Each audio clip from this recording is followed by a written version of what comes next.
반갑습니다.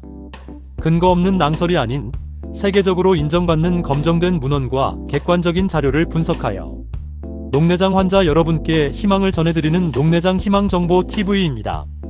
저는 약 25년간의 바이오 의약품과 의료기기 개발을 주도해온 경험을 바탕으로 여러분께 정확하고 믿을 수 있는 정보를 전달하도록 최선을 다하겠습니다. 오늘은 녹내장 환자분들이 가장 많이 궁금해하시는 질문, 내점한 약은 왜 이 약일까? 를 쉽게 설명드리겠습니다. 녹내장 약은 다 같은 약이 아닙니다. 어떤 약은 눈속 방수가 덜 만들어지게 하고 어떤 약은 배출을 더 잘 되게 합니다. 또 어떤 분은 1일 1회 약이 잘 맞고 어떤 분은 천식이나 심장질환 때문에 피해야 하는 약도 있습니다. 오늘 영상에서는 녹내장의 발병 원인과 유형에 따라 점한 약을 어떻게 고르는지, 그리고 꼭 알아야 할 부작용과 점한 팁까지 5분 안에 정리해드리겠습니다. 녹내장의 큰 그림. 먼저 큰 그림부터 보겠습니다. 녹내장은 크게 개방각 녹내장, 정상안압 녹내장, 폐쇄각 녹내장처럼 생각하면 이해가 쉽습니다. 개방각 녹내장은 배수구가 겉으로는 열려 있는데 안쪽 배출 기능이 떨어진 경우이고, 정상안압 녹내장은 안압이 아주 높지 않아도 시신경이 약하거나 혈류 문제가 겹쳐 손상이 진행하는 경우가 있습니다. 반면 폐쇄각 녹내장은 배수구 자체가 좁거나 막혀서 갑자기 안압이 치솟을 수 있습니다. 그래서 약 선택도 달라집니다. 개방각은 안압을 꾸준히 낮추는 약이 중심이고, 폐쇄각은 안약 플러스 레이저 같은 원인 해결이 핵심입니다. 약 선택의 5가지 기준. 그럼 의사는 무엇을 보고 약을 고를까요? 첫째, 녹내장 유형과 발병 기전입니다. 둘째, 목표 안압입니다. 지금보다 몇 % 더 낮춰야 하는지가 중요합니다. 셋째, 동반질환입니다. 천식, COPD, 섬액, 심장질환, 당뇨, 설파 알레르기 같은 정보가 꼭 필요합니다. 넷째, 부작용 허용도입니다. 눈 충혈, 속눈썹 변화, 졸림, 입마름, 쓴맛 같은 차이가 있습니다. 다섯째, 복약 편의성입니다. 하루 한 번인지 세 번인지에 따라 꾸준히 쓰는 정도가 달라집니다. 즉, 좋은 약은 남에게 좋은 약이 아니라 내 상태에 맞는 약입니다. 프로스타글란딘 유사체. 개방각 녹내장이나 고안압증에서 가장 많이 1차로 쓰는 약은 프로스타글란딘 유사체, 예를 들면 라타노프로스트 계열입니다. 이 약은 눈속 물이 더 잘 빠져나가게 해서 안압을 낮춥니다. 보통 하루 한 번만 쓰면 되고, 안압도 대체로 25% 내지 30% 정도 잘 떨어뜨려서 환자분들이 꾸준히 쓰기 좋습니다. 그래서 최근 연구들에서도 프로스타글란딘 계열이 첫 치료로 가장 강력한 축에 속했습니다. 다만 부작용으로 눈 충혈, 속눈썹이 길어짐, 눈꺼풀이나 홍채색이 진해짐이 생길 수 있고, 일부 환자에서는 눈 주위가 꺼져 보일 수도 있습니다. 그래도 전신 부작용은 비교적 적어서 많은 환자에서 가장 먼저 고려됩니다. 베타 차단제. 두 번째로 많이 듣는 약이 베타 차단제, 대표적으로 티몰롤입니다. 이 약은 눈속 물이 덜 만들어지게 해서 안압을 낮춥니다. 효과는 좋지만 프로스타글란딘보다 보통은 한 단계 아래로 생각하는 경우가 많습니다. 중요한 건 주의 대상입니다. 천식, COPD, 숨참, 섬액, 일부 심장질환, 저혈당을 잘 못 느끼는 당뇨 환자는 반드시 의사에게 미리 말씀하셔야 합니다.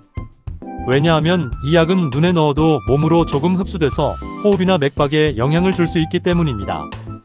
그래서 안약이니까 전신 부작용은 없다고 생각하시면 안 됩니다. CAI, 알파작용제, 복합제. 그 다음은 탄산탈수요 소억제제, 즉 CAI와 알파작용제입니다. CAI인 도르졸라미드, 브린졸라미드는 눈속 물 생성량을 줄여 안압을 낮춥니다. 보통 추가약으로 많이 쓰고, 일부 연구에서는 안구 혈류나 24시간 변동성 관점에서 보조 역할 가능성도 제시됩니다. 다만 설파 알레르기, 점한 시 따가움, 입안의 쓴맛은 꼭 설명해야 합니다.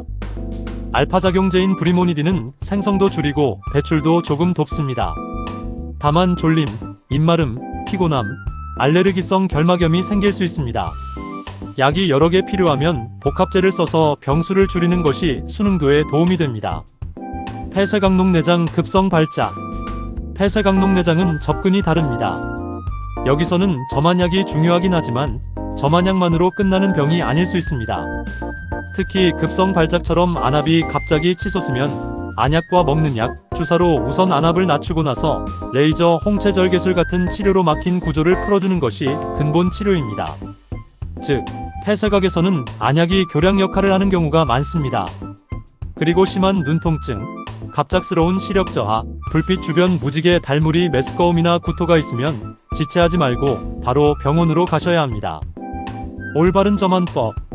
약이 좋아도 넣는 방법이 틀리면 효과가 줄고 부작용이 늘 수 있습니다. 점안할 때는 먼저 손을 씻고 아래 눈꺼풀을 살짝 당긴 뒤 한 번에 한 방울만 넣습니다. 더 많이 넣는다고 더 잘 듣는 건 아닙니다. 넣은 뒤에는 눈을 1-2분 감고 코 쪽 눈물기를 가볍게 눌러주면 약이 몸으로 흘러가는 것을 줄여서 전신 부작용을 줄이는데 도움이 됩니다. 약이 여러 개면 최소 5분 간격을 두세요. 렌즈를 쓰는 분은 보존제 문제 때문에 의사 지시에 따라 렌즈를 빼고 넣는 것이 안전합니다. 무엇보다 중요한 것은 임의로 끊지 않는 것입니다. 녹내장 약은 넣는다고 바로 좋아지는 느낌은 없어도 시야가 더 나빠지는 것을 막는 약입니다. 환자용 의사결정 알고리즘 정리해보겠습니다. 개방각 녹내장이나 고환압증이면 보통 프로스타글란딘 유사체부터 시작하는 경우가 많습니다. 하지만 천식이나 섬액 같은 문제가 있으면 베타 차단제는 신중히 보고 효과가 부족하면 CAI나 알파작용제, 복합제를 추가합니다. 정상 안압 녹내장은 안압이 정상이어도 더 낮추는 전략이 필요하고 일부 상황에서는 혈류나 변동성 관점에서 CAI의 보조 역할을 생각할 수 있습니다. 폐쇄각 위험이나 급성 발작이 의심되면 어떤 안약이냐보다 먼저 즉시 진료와 원인 해결이 더 중요합니다. 마무리. 오늘 내용 3가지만 기억하시면 됩니다. 첫째, 녹내장 점안약은 원인과 유형에 따라 다르게 고른다. 둘째, 효과만큼 중요한 것이 부작용, 동반질환, 사용 편의성이다. 셋째, 꾸준한 점안과 올바른 점안법이 시력을 지키는 핵심이다. 혹시 현재 쓰는 안약이 왜 처방됐는지 모르겠다면 다음 외래 때 저는 어떤 유형의 녹내장이고 왜 이 약이 맞나요? 라고 꼭 물어보세요. 그 질문이 치료를 더 잘 이해하고 오래 지키는 시작입니다. 지금까지 최신 논문으로 본 녹내장의 진실, 녹내장 희망정보 TV이었습니다. 오늘 영상이 도움이 되셨다면 좋아요, 구독 감사합니다. 여러분의 관심과 격려가 영상 제작에 큰 힘이 됩니다.